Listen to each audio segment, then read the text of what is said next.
Sudah, kita langsung masuk dalam pembahasan kita pada sore hari ini yang kita ambil dari kitab Hakim-Hakim pasal 4 sampai pasal yang kelima. Namun kita tidak akan membaca keseluruhannya tentunya, tapi kita percaya di dalam pembahasan kita sudah cukup mengenal akan kitab atau para nama-nama hakim-hakim ini, begitu ya. Saudara, kalau ada yang tahu berapa jumlah para hakim di dalam kitab Hakim-Hakim? Banyak, iya. Lebih dari satu. Siapa yang bilang lebih dari 5? Coba angkat tangan. Kurang dari 10? Lebih dari 10? Sebenarnya kitab Hakim itu ada 13. Ya, 12 ada dalam kitab Hakim-Hakim, 1 sebenarnya di dalam kitab Samuel, begitu ya. Samuel itu sebenarnya bisa disebut hakim, tapi kita lebih sering mengenalnya sebagai nabi, begitu ya. Nah, kita sudah tiba di pasal 4, dan pasal 4 ini berkait dengan bukan satu tokoh ya, kalau kita bilang tokohnya adalah Deborah, begitu ya. Tetapi Deborah ini akan selalu berkait dengan seorang panglima jenderalnya, yaitu Barak, begitu ya. Jadi pasal 4 dan 5 ini menjadi satu kesatuan. Maka kalau kita membuka Alkitab kita, LAI memberikan judul Deborah dan Barak, kemudian di pasal kelima itu tentang nyanyian Deborah. Nah, apa bedanya pasal 4 dan pasal 5? Ya, nanti kita baca sebagian, tapi saya berharap nanti saudara pulang, sebenarnya kalau kita mau belajar Bible study harusnya kita baca dulu sebelumnya, begitu ya. Tapi nanti pulang coba malam merenungkan pasal 4 dan pasal 5 ini. Nah, pasal 4 ini bicara tentang sejarahnya, ya. Jadi karena ini adalah Hakim-Hakim ini adalah kitab sejarah, maka kita bicara tentang latar belakangnya dulu. Ya, di mana, kapan, apa yang terjadi, kronologisnya itu sejarah. Ya, tercatat dalam kitab Hakim-Hakim. Nah, pasal 5 itu bicara, kalau boleh saya bilang itu seperti satu makna teologisnya. Karena di judulnya adalah nyanyian Deborah, jadi ini seperti prosa pujian atau pujangga, begitu ya. Jadi kalau kita melihat ceritanya, urut-urutannya di pasal 4, tapi kalau kita mau melihat apa yang boleh diungkapkan oleh Deborah di dalam perjalanannya mengenal Tuhan, maka kita baca pasal 5. Kalau kita ingat mungkin dalam kitab Injil ada kisah tentang Maria dan Yusuf, betul? Ada sejarahnya, urut-urutan ceritanya dalam perjalanan menuju Bethlehem, tapi kemudian di pasal tertentu ada nyanyian Maria, gitu ya. Nah, ini bicara tentang secara makna teologisnya. Pasal 4 itu bicara tentang urutan dan latar belakang sejarahnya, begitu ya. Nah, saya mengajak kita mungkin pertama-tama kita membaca dulu langsung di pasal 4. Kita akan membaca pasal 4 ayat yang keempat sampai 6. Kemudian nanti kita lanjutkan bersama-sama ya. Saya akan bacakan bagi kita sekalian. Pasal 4 ayat yang keempat. Pada waktu itu Deborah, seorang nabiah istri Lapidot, memerintah sebagai hakim atas orang Israel. Ia biasa duduk di bawah pohon korma, Deborah antara Rama dan Betel di pegunungan Efraim, dan orang Israel menghadap dia untuk berhakim kepadanya. Ia menyuruh memanggil Barak bin Abinoam dari Kedes di daerah Naftali, lalu berkata kepadanya, bukankah Tuhan Allah Israel memerintahkan demikian? Majulah, bergeraklah menuju Gunung Tabor dengan membawa 10.000 orang Bani Naftali dan Bani Zebulun bersama-sama dengan engkau. Ya, saudara, apa yang terjadi di dalam kitab Hakim-Hakim? Mungkin saya akan cerita dulu latar belakangnya. Soal kitab Hakim-Hakim itu berjarak rentang dicatat dari pasal awal sampai akhir itu kurang lebih sekitar 350-400 tahun, berarti hampir sekitar 4 abad, begitu ya. Jadi ada, kalau kita Alkitab saudara itu ada di belakangnya itu ada timeline sejarah atau waktu, maka ini mengambil rentang kurang lebih 400 tahun. Dan buku ini, kitab Hakim-Hakim ini menunjukkan sebuah siklus. Nah, karena kalau kita baca ya, kurang lebih bacanya itu begini ya. Apalagi kalau kita sudah mengingat di pasal pertama dan selanjutnya ya. Bagaimana sebenarnya selalu dikatakan begini, setelah titik-titik mati, begitu ya. Maka terjadi satu kejadian gitu ya. Biasanya dimulai dari P yang pertama, yaitu pemberontakan. Yaitu orang Israel yang mulai menjauh dari Tuhan. Karena ini kalau kita ingat dari kisah sejak Yosua itu kalau di pasal 24 bilang, aku dan seisi rumahku akan menyembah kepada Tuhan. Ya, tapi bagaimana dengan engkau? Yosua itu memberikan sebuah tantangan dan pilihan kepada orang Israel. Apakah mereka mau seperti dia dan seisi keluarganya sungguh-sungguh taat dan setia kepada Tuhan. Tapi masalahnya setelah Yosua mati, ya, mulailah zaman demi zaman, masa demi masa, orang Israel itu selalu tercatat mulai menjauh dari Tuhan. Ya. Dan apa masalahnya dosa Israel? Masalahnya dosa Israel itu adalah waktu dia sudah diberikan tanah Kanaan, memang pertempuran Yosua merebut Kanaan itu tidak berarti seluruh wilayah di Kanaan itu sudah ditaklukkan 100%. Tapi sudah dikuasai. Jadi bangsa Kanaan itu sudah mulai takut dengan ke-12 suku Israel. Dan ada Tuhan Yahweh yang boleh memberikan mereka kuasa untuk bisa mengalahkan bangsa Kanaan. Jadi sebenarnya bangsa Kanaan sudah, bahasanya itu jiper begitu ya, sudah mulai sebenarnya nggak berani lah sama bangsa Israel. Jadi sekalipun tidak semuanya ditaklukkan, ada daerah-daerah yang setiap suku ketika dibagi ke 12 suku atau 11 suku, tidak semuanya itu sudah dikalahkan atau diusir atau disingkirkan gitu ya. Kenapa Tuhan mau menyingkirkan seluruhnya? Supaya ini masalahnya ya. Supaya mereka tidak ikut-ikutan berkompromi, tinggal bareng dan mulai mempraktekkan penyembahan berhala seperti bangsa Kanaan yang lakukan.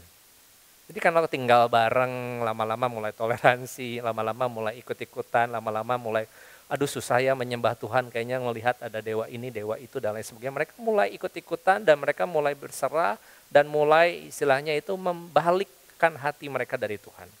Dan karena itu bukan hanya mereka ikutan penyembahan berhalanya, artinya mereka sudah tanda kutip ya berzinah dalam hubungan dengan Tuhan. Mereka juga mulai kawin mengawin dengan wanita daripada bangsa Kanaan. Kita ingat nanti 2 pasal ataupun 2 hakim berikutnya yaitu tentang Samson dan Delilah.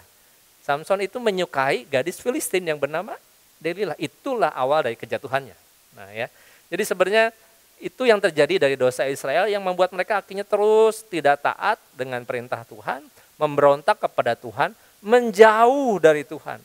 Dan ketika mereka mulai menjauh dari Tuhan, Tuhan itu adalah Allah yang cemburu yang juga pada akhirnya mengizinkan bangsa-bangsa lain, mereka itu diserahkan kepada bangsa-bangsa lain untuk ditindas dan dikalahkan. Tadinya kalau Tuhan itu bilang begini, kalau kamu ikut perintahku, ikut taat kepadaku, maka engkau akan berhasil dan engkau akan mendapatkan apa yang Tuhan sudah janjikan. Tapi ketika mereka mulai enggak taat, mereka mulai setengah hati, mereka mulai main-main dalam hubungan sama Tuhan, mendua, dan lain. Akhirnya mereka itu diizinkan Tuhan, diserahkan oleh Tuhan kepada bangsa-bangsa lain, dan bangsa-bangsa lain itu dipakai Tuhan untuk menghukum bangsa Israel. Menindas bangsa Israel. Nah bangsa Israel itu adalah orang yang tegar tengkuk ya. Jadi mereka tahu Tuhan itu adalah Tuhan yang menyelamatkan dari sejak zaman keluar dari Mesir. Tapi pada akhirnya mereka ditindas, mereka itu berkeluh kesah, mereka itu berseru mulai Tuhan tolong dan lain sebagainya ya. Dan mereka itu mulai bertobat. Ya, tapi tobatnya bukan tobat yang sejati. Saya bilang itu tomat. Tobat dan kumat lagi. Tobat, kumat lagi. Begitu ya. Jadi maaf kata seperti orang yang kecanduan. Pakai narkoba, udah ketahuan ketangkep, wah udah nyerah deh, kalah ditangkep ya. Balikin rehabilitasi, lama-lama kembali lagi, hidupnya kayak gitu lagi, mulai ngobat lagi, cari lagi dan lain sebagainya, jatuh lagi, kumat lagi, gitu lah ya. Nah kalau kita ngelihat selama bayangin 300-400 tahun bangsa Israel itu melakukan yang berulang-ulang. Makanya hakim-hakim itu dimunculkan setiap masanya, kurang lebih satu generasi, mungkin 40-60 tahun, satu hakim-hakim, untuk memulihkan kembali, untuk menunjukkan siapa yang memimpin di dalam bangsa Israel, yaitu Tuhan sendiri, gitu ya. Jadi waktu mereka sulit, mereka mulai bertobat, mereka berseru lagi sama Tuhan dan mereka pada akhirnya mulai diselamatkan. Tuhan kasih hakim-hakim, menyelamatkan mereka, Tuhan mengangkat seorang pemimpin dan membebaskan Israel. Tapi apakah itu memberikan solusi? Masalahnya tidak. Pasal 4 ayat 1. Setelah Ehud mati, katanya ya, orang Israel melakukan apa yang jahat di mata Tuhan. Jadi selalu diulanginya begitu. Orang Israel kembali melakukan apa yang jahat di mata Tuhan. Sudah, kalau kita berpikir sampai di sini, kita juga kadang-kadang sepertinya suka tomat. Berapa kali kita Tuhan bilang, jangan ke kiri. Kita ke kiri, gitu ya. Jangan lakukan ini, kita lakukan ini. Walaupun kita tahu itu tidak boleh, kita tahu bahwa itu bukan yang Tuhan mau. Tapi seringkali kecenderungan hati kita, natur dosa kita, itu yang membuat kita terus-menerus jatuh dalam dosa. Saya lagi buat renungan TAG, kalau ada yang ngikutin, bulan ini tentang kitab Roma, pasal 1 sampai pasal 7 itu mengingatkan kepada kita, atau pasal 4 minatnya, bicara tentang natur manusia yang terus-menerus berdosa. Ya, dan lebih memilih untuk mengikuti keinginan kita. Nah itu yang terjadi. Dan pada akhirnya Tuhan dikatakan menyerahkan mereka. Perhatikan dari ayat 2 ayatnya, setelah orang Israel melakukan apa yang jahat di mata Tuhan, ayat 2 dikatakan Tuhan menyerahkan mereka ke tangan Yabin. Nah, kita mau bicara tokohnya di sini ya. Kalau kita nonton film, siapa yang kita selalu perhatikan? Apa yang kita selalu perhatikan kalau kita nonton film? Plotnya, alur ceritanya, kronologis enggak? Atau maju mundur, gitu kan ya. Terus selain itu kita perhatikan apa? Tokohnya, pemainnya. Siapa orang baiknya? Betul nggak? Siapa pahlawannya kalau itu film action gitu ya? Siapa good guy-nya? Siapa bad guy-nya? Nah, sudah ada kurang lebih 3 seri di sini, yaitu yang pertama adalah Raja Yabin. Ya, dikatakan di sini ya, tangan Yabin, Raja Kanaan yang memerintah di kota Razor. Ya, pasal 4 ayat yang kedua. Dan dia punya panglima tentara yang namanya siapa? Sisera. Sisera ini menjadi tangan kanannya yang ditakuti karena apa? Dia punya 900 kereta besi dan 20 tahun lamanya sudah menindas, menghukum bangsa Israel. Ibaratnya kok kita tuh orde lama lah, begitu ya. Nah gitu ya, jadi ada jenderalnya, ada rajanya. Ada tokoh intelektualnya, ada yang mengeksekusinya. Tapi di bawah mereka itu ada siapa? Ada 3 tokoh akan kita bandingkan, yaitu bangsa Kanaan itu sendiri. Ya. Ini bukan hanya 2, tapi seluruh bangsa Kanaan yang menindas Israel. Bukan hanya 2 orang ini. Nah kita bandingkan 3 tokoh, kalau ini antagonisnya, ya ini tuh kejam, ya ini tuh yang memerintah, yang pokoknya ngatur-ngatur perpolitikannya, ini yang menjadi eksekutornya, ini yang krucilnya, misalnya pion-pionnya, gitulah ya. Tapi semuanya ini membuat bangsa Israel itu hidup di dalam penderitaan. Tuhan memberikan, yaitu tentu Deborah di sini sebagai seorang pemimpin karena hakim-hakimnya sebenarnya di sini. Ya. Tapi dia punya panglima karena Deborah ini bukan seorang hakim. Hakim itu tugasnya apa? Bukan hanya memimpin, tetapi dia mengatur bangsa. Jadi dia bukan hanya yang mengambil keputusan, yang memimpin, tetapi dia juga mengatur. Jadi orang itu datang, biasanya punya permasalahan, dia itu yang mengatur, memutuskan mana yang benar, mana yang salah, apa yang harus diikuti. Jadi Deborah itu sebagai seorang, bukan hanya orang yang mengambil keputusan tertinggi, tetapi dia juga adalah seorang yang memperhatikan bangsanya. Seorang yang peduli, seorang yang mengatur kehidupan bangsanya. Seperti Tuhan Yesus bukan hanya menyelamatkan kita dari dosa, tapi dia juga yang memimpin kita di dalam jalan kebenaran. Ya, jadi bukan hanya menyelamatkan kita yang negatif, tapi dia juga menolong kita melakukan hal yang positif. Deborah punya panglima perang yang namanya siapa? Barak, tapi bukan El Barak yang anak artis itu ya. Ya. Barak ini adalah seorang yang dipercaya oleh Deborah. Kalau Deborah ini seorang nabia, seorang yang menjadi hakim, duduk di bawah pohon kurma gitu ya, atau di pinggir daripada pintu gerbang kota begitu ya. Tapi dia punya Barak yang dia percaya menjadi panglimanya juga. Ya. Tapi ada tokoh yang terakhir yang kalau nanti kita baca, siapakah itu? Kalau kita baca di ayat yang ke-17 yaitu yang namanya Yael. Menariknya dari tokoh ini adalah perempuan, ini adalah laki-laki, ini adalah perempuan kedua. Siapa hakim yang bergenre atau sebagai wanita? Cuman Deborah. Yael ini hanyalah istri dari seorang rakyat. Ya, memang ada hubungannya dengan raja dari Kanaan. Nanti kita lihat ya. Singkat ceritanya begini, kalau kita mau tahu ya. Jadi setelah Ehud mati, bangsa Israel melakukan apa yang jadi mata Tuhan. Tuhan menyerahkan mereka ke tangan Yabin, di mana Yabin meminta Sisera yang menindas bangsa Israel dan mulai bangsa Kanaan yang mengganggu kehidupan mereka 20 tahun lamanya. Artinya apa? Ada mayoritas, ada minoritas, kurang lebih begitu ya. Nah, Tuhan membangkitkan seorang nama Deborah yang memimpin, yang menguasai, yang menjaga ketentraman, tetapi dia juga punya panglima perang bernama Barak. Suatu hari Deborah membawa pesan Tuhan di ayat yang ke-6 tadi kita baca. Bukankah Tuhan Allah Israel memerintahkan, ayo bergerak ke Gunung Tabor, bawa 10.000 bangsa Naftali dan Zebulon bersama-sama dengan engkau. Dan aku akan dikatakan kalau kita baca bagian selanjutnya. Ya. Dikatakan di ayat 7-9, dan aku akan menggerakkan Sisera, panglima tentara Yabin, dan dengan kereta-keretanya, pasukan-pasukannya menuju engkau ke sungai Kison, dan aku akan menyerahkan dia ke dalam tanganmu. Maka jawab Barak kepada Deborah, jika engkau turut maju, aku pun maju, katanya ya. Tetapi jika engkau tidak turut maju, aku pun tidak maju. Saudara sebagai pembaca laki-laki dan perempuan, coba masukkan pikiran kita dalam bagian ini. Sebagai laki-laki, sebagai Barak rasanya apa? Sebagai Deborah rasanya apa? Nanti kita belajar ya. Ayat 9. Baik, aku turut, kata Deborah.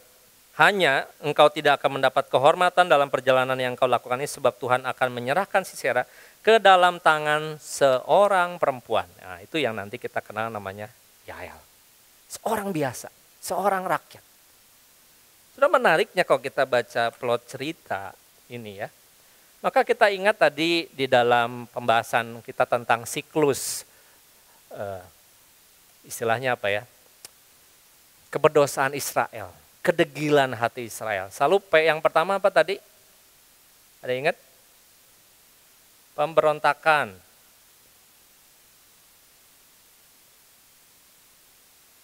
Ya. Kalau dari pemberontakan pasti ada penindasan, begitu kan?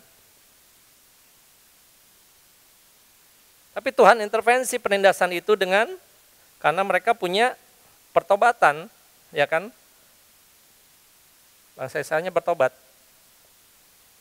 Di sini ada yang namanya penyelamatan. Tuh ya. Saudara, menariknya begini, kalau kita nonton film. Bangsa Israel itu dari dulu sikapnya gitu, kebiasaannya gitu, dosanya begitu, nggak ada sesuatu yang baru. Tapi Tuhan adalah Allah yang kreatif. Dia bisa pakai Samgar, dia bisa pakai Otniel, dia bisa pakai Deborah. Tuhan itu selalu punya cara menyelamatkan saudara dan saya dengan tindakannya yang kreatif. Jangan pikir Tuhan itu kerjanya dari A ke B ke C ke D, orangnya caranya sama terus, enggak. Tuhan itu punya cara yang kreatif untuk menunjukkan siapa dirinya. Terus saya percaya dalam pengenalan kita sama Tuhan, kita itu tidak akan pernah melihat Allah yang tanda kutip sama setiap hari dan membosankan. Kita akan selalu terkesima dan amazed tentang apa yang Tuhan bisa kerjakan dalam hidup kita. Di zaman itu Tuhan memakai nama yang gak pernah terlihat. yaitu pemimpin seorang wanita di zaman yang patriarkal, yang selalu bicaranya laki-laki, laki-laki, laki-laki. Tapi Tuhan pakai seorang wanita namanya Deborah. Menariknya kita di pasal Ibrani pasal 11, kita akan nggak melihat nama siapa itu? Deborah di situ. Yang ada namanya Barak. Kalau kita baca Ibrani pasal 11 tentang tokoh-tokoh iman, justru di situ yang disebutnya bukan Deborah tapi Barak, Gideon, dan lain sebagainya. Misalnya ya, pasal 11 di ayat yang ke-32. Gideon dia loncat, bukan Deborah tapi Barak. Tapi tanpa Barak kita nggak akan bisa dapat kisah ini, begitu ya. Jadi singkat cerita, Barak itu dikasih perintah sama Deborah. Ayo kumpulkan 10.000 pasukan dari suku Zebulon, Naftali, kita akan berperang. Deborah itu bukan seorang yang suka ikut berperang, tapi dia seorang pemimpin, rajanya, kurang lebih gitu ya. Barak itu berkata, dia itu seorang yang ahli berperang, seorang yang pernah mengalahkan, orang yang punya pengalaman. Tapi dia berkata, kalau kamu nggak maju, saya juga nggak maju. Kalau kamu maju, saya maju. Kalau saya tanya kepada saudara, dia seorang pemberani, apa seorang penakut?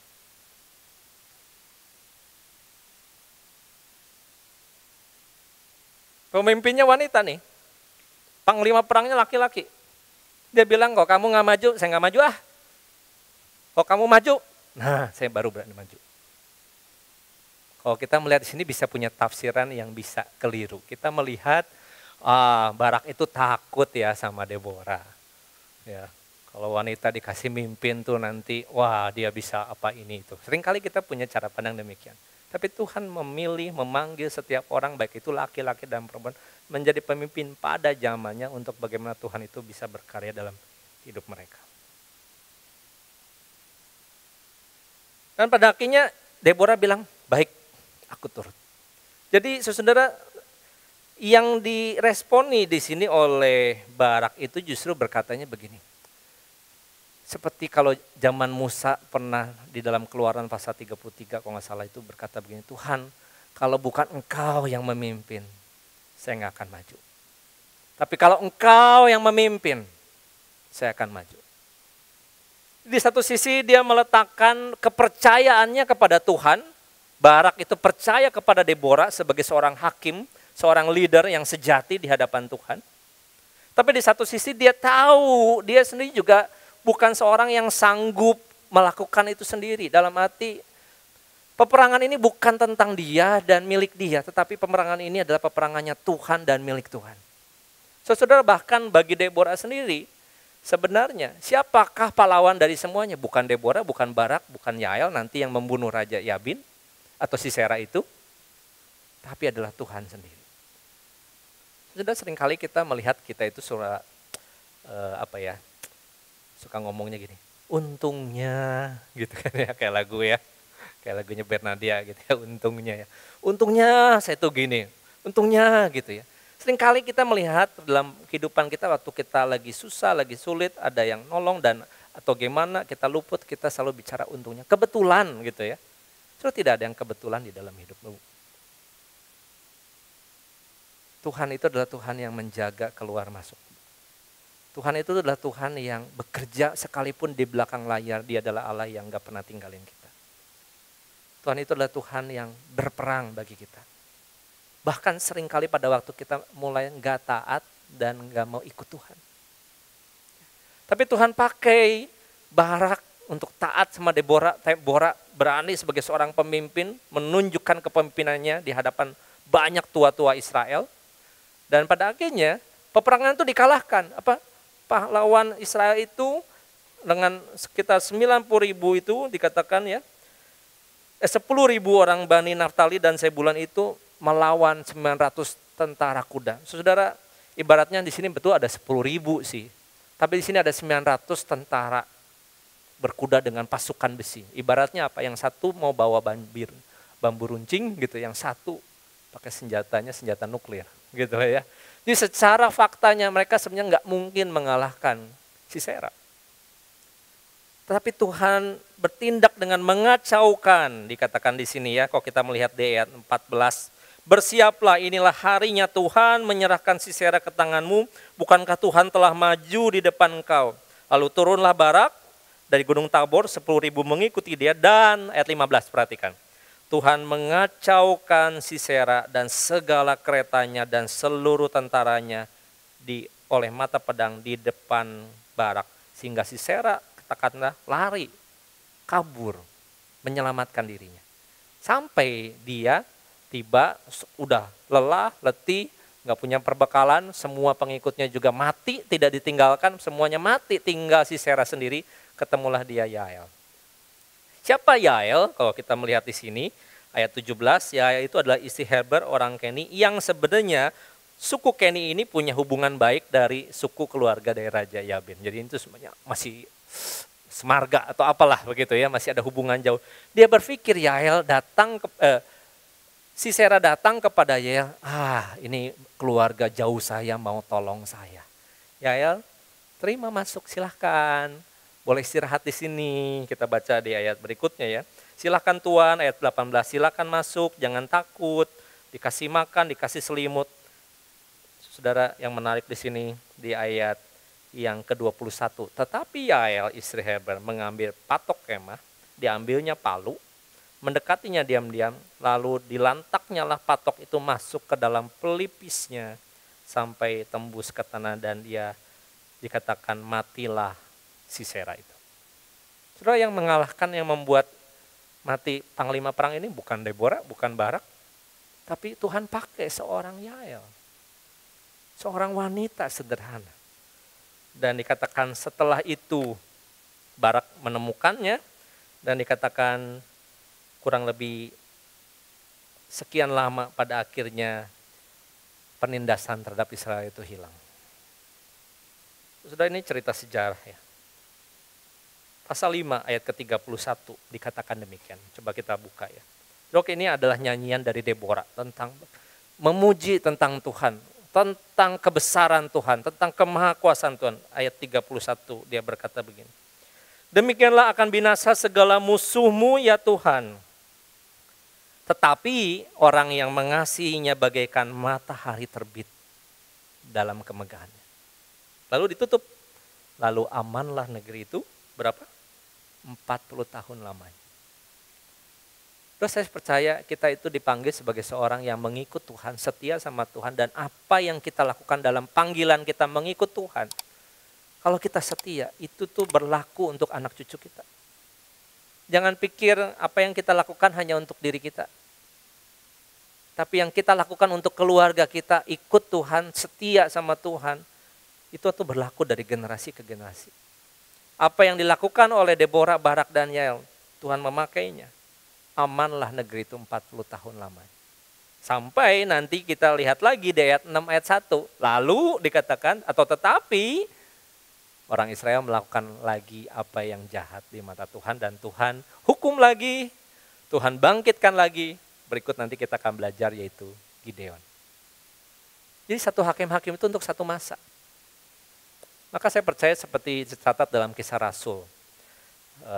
Sebab Daud melakukan kehendak Allah pada zamannya atau pada generasinya.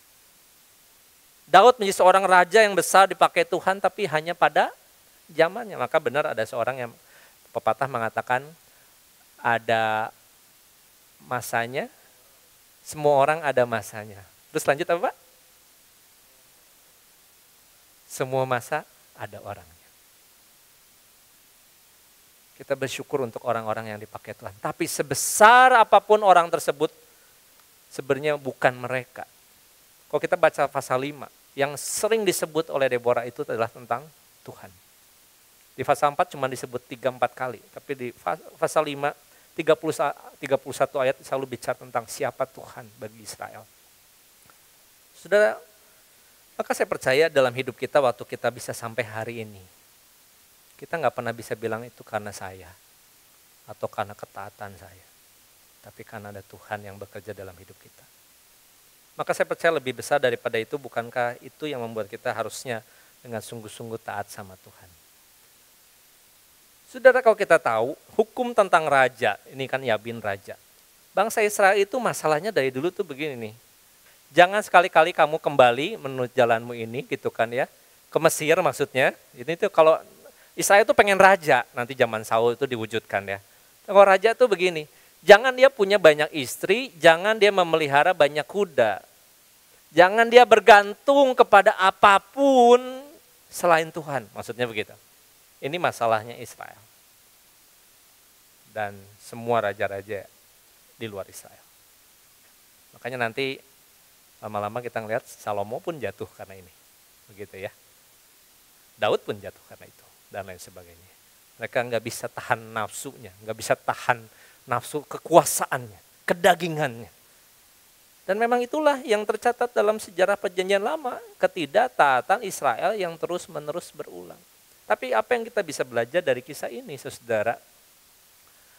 Mungkin masalah yang sama kita tidak di dalam konteks seperti bangsa Israel yang dalam peperangan dan lain sebagainya. Mungkin masalah kita hari ini ada ketidakadilan di tempat kerja kita, ya, ada masalah dalam keluarga. Mungkin itu kita sedang bergumul perang dengan hawa nafsu, dengan pikiran dan diri kita sendiri. Musuh kita adalah di dalam diri kita sendiri. Dan kita sedang berjuang dalam hukum daging ini untuk taat. Dan hukum Taurat membuktikan sebenarnya Tuhan, manusia tidak bisa diselamatkan, tetapi justru hukum Taurat menunjukkan manusia itu berdosa.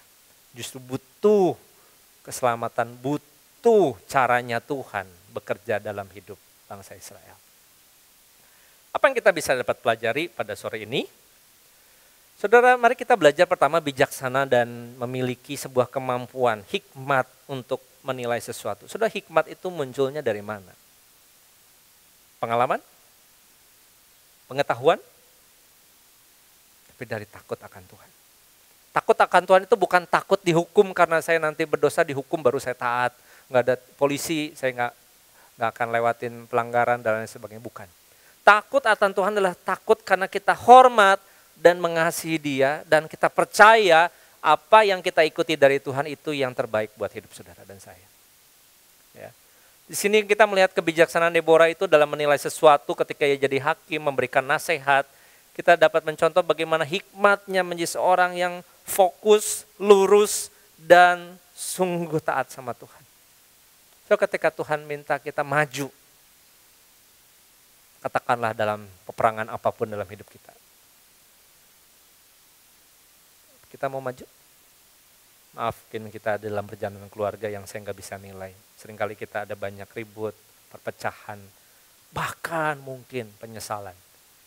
Mungkin juga keberdosaan, karena yang namanya pernikahan itu tidak pernah sempurna ya. Sampai mungkin kita pernah berpikir, aduh saya nggak tahan, saya mau pisah. Dan Tuhan bilang, apa yang sudah dipersatukan Tuhan, tidak boleh dipisahkan. Apakah kita mau belajar taat sama Tuhan? Itu peperangan kita mungkin. Mungkin di situasi pekerjaan waktu kita, aduh Tuhan kenapa saya dikerja di sini tuh sulit, diperlakukan nggak adil, hak saya nggak dihargai. Tapi saya percaya Tuhan sudah tempatkan saya masuk di sini. Terus kita pikir, udahlah kita cari amannya, cari nyamannya, segera keluar, cari yang lebih baik. Sudah apakah dengan pindah kerja akan selalu dapat yang lebih baik? Belum tentu. Belum tentu. Tapi apakah kita yakin dengan jelas Tuhan tempatkan kita di situ? Yang Tuhan mau adalah kita berlaku setia, berlaku benar. Tidak memenceng ke kiri dan ke kanan, katakanlah begitu ya. Tapi kita butuh hikmah Tuhan bagaimana saya merespon itu. Sudah kita belajar dari Deborah sebuah keteguhan hatinya untuk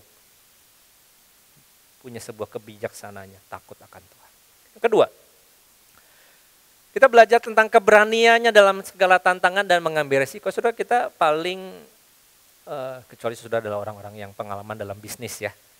Resiko itu harus ada. Kalau nggak ada ngambil resiko, mana mau untung. Mau omsetnya nambah, mau untungnya banyak, ya kita resikonya makin banyak. Resiko ditipu, resiko ada musibah, tiba-tiba banjir, pengiriman, hilang, dan lain sebagainya misalnya gitu ya. Tapi kita butuh keberanian taat sama Tuhan dalam segala tantangan apapun. Kalau Tuhan kita pengen maju, kalau kita mau melakukan sesuatu dengan benar, Maka kita belajar dari Deborah yang menghadapi tantangan itu, dia memanggil Barak. Sekalipun mungkin Barak itu, saya katakan tadi ada seorang yang mungkin agak ragu, tapi dia seorang yang mau taat. Tapi kita belajar ketika dia berani menghadapi itu. Saudara, saya pikir keberanian itu adalah sesuatu yang kita butuhkan. Bukan karena kita sanggup. Ya, Mazmur 23 kemarin saya mengkhotbahkan di dalam kedukaan. Sekalipun aku berjalan dalam lembah kelaman, aku tidak takut bahaya sebab gadamu dan tongkatmu itu yang menghibur, menguatkan aku. Saudara, keberanian kita bukan karena saya bisa, saya sanggup, saya pasti menang. Itu optimisme yang berlebihan dalam diri sendiri. Thinking positif yang terlalu besar. Tapi keberanian adalah kita percaya, walaupun saya nggak tahu ini berhasil atau enggak, tapi saya percaya Tuhan yang melindungi saya, menjaga saya, sekalipun ada banyak cobaan, ada banyak lembah yang kelam, yang saya nggak tahu di balik itu, yang gelap, saya nggak tahu di balik itu, tapi saya melangkah karena ada Tuhan beserta dengan saya. Lalu kita butuh keberanian yang demikian, seperti Deborah yang menantang bangsa Israel, yang hadir menjadi pemimpin. Saudara, kita harus jadi pemimpin bukan karena kita banyak pengikutnya. Saudara menjadi pemimpin bagi diri saudara sendiri, saudara menjadi pemimpin di tengah-tengah keluarga, saudara menjadi pemimpin di tengah mungkin relasi kerja dan pengaruh apapun. Tapi ambillah kesempatan itu menjadi seorang yang berani untuk berjalan bersama dengan Tuhan. Pemimpin yang punya jiwa melayani. Saudara, Deborah itu bukan seorang yang otoriter, seorang yang ngatur. Maaf kata nih, bapak-bapak yang pria. Kita itu punya natur yang punya, egonya setinggi langit ya. Kalau diatur sama wanita.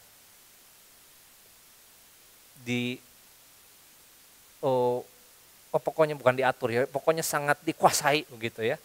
Kita pasti memberontak.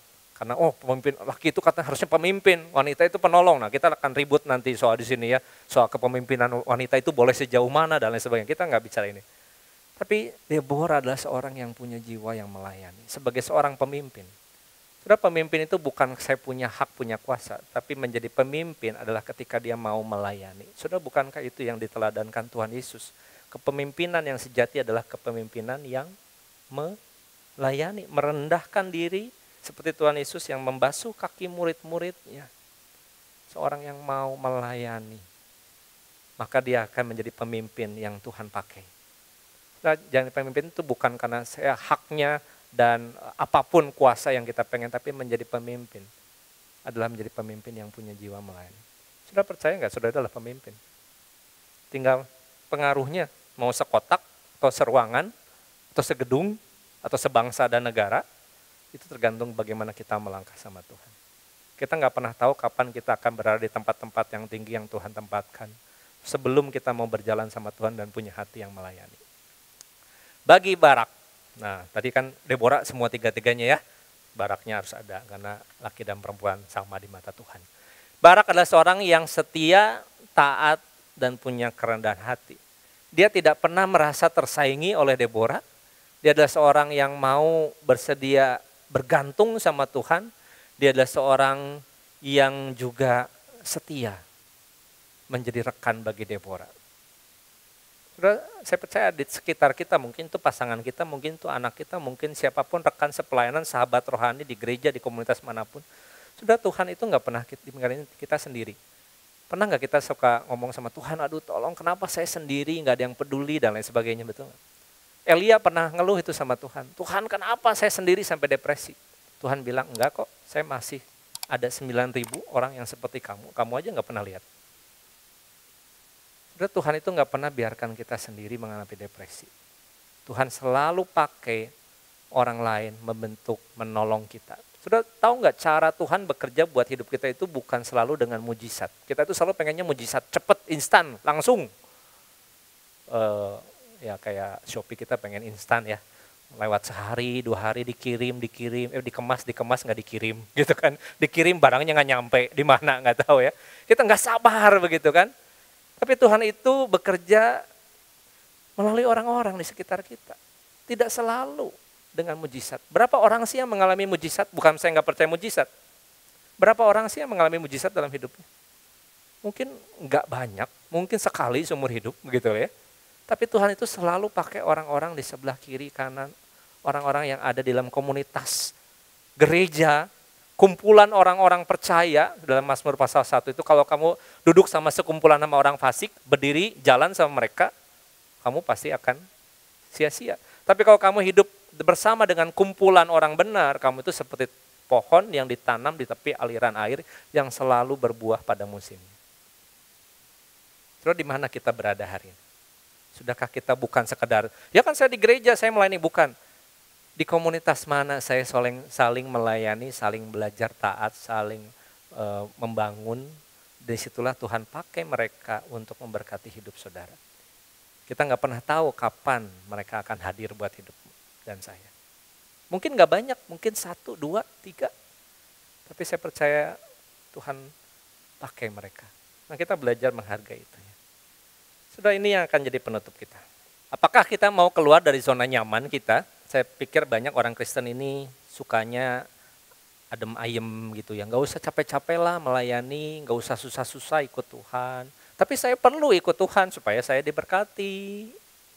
Nanti kalau saya nggak ikut Tuhan, saya jadi murtad, ya jelas saya dihukum, saya takut binasa, begitu ya.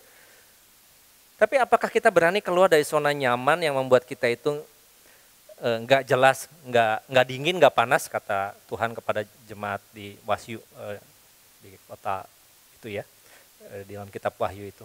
Apa kita mau mengambil sebuah rintangan, keberanian untuk mengambil resiko yang ada? Saya nggak tahu peperangan saudara ada di mana, battlefield saudara hari ini ada di mana. Karena Tuhan selalu menantang kita keluar dari zona nyaman. Tuhan, cukuplah bisnis saya segini, bukan kita harus cuan lebih. Tapi Tuhan itu kasih banyak tantangan untuk kita melangkah lebih lagi. Mau naik kelas enggak sih tiap tahun? Mau naik kelas enggak dalam pengalaman hidup kita? Gitu ya. Apakah saudara mencari hikmat dan menilai sesuatu dengan hikmat, dengan satu keputusan, dengan pertimbangan yang tepat, dan percaya sama Tuhan? Atau mengandalkan siapa saudara dalam setiap mengambil keputusan? Cuan-cuan aja gitu ya. Atau mungkin cuannya sedikit, tapi saya bisa menolong orang lain lebih banyak. Misalnya, mungkin waktu saya habis, tapi saya bersyukur melihat orang lain itu terberkati. Misalnya. Ketiga, bagaimana waktu kita melayani dan memberikan kepercayaan kepada orang lain seperti Deborah mempercayai Barak dan Barak taat kepada Deborah dalam kepemimpinan dan pengaruh saudara dalam interaksi apapun di sekitar saudara.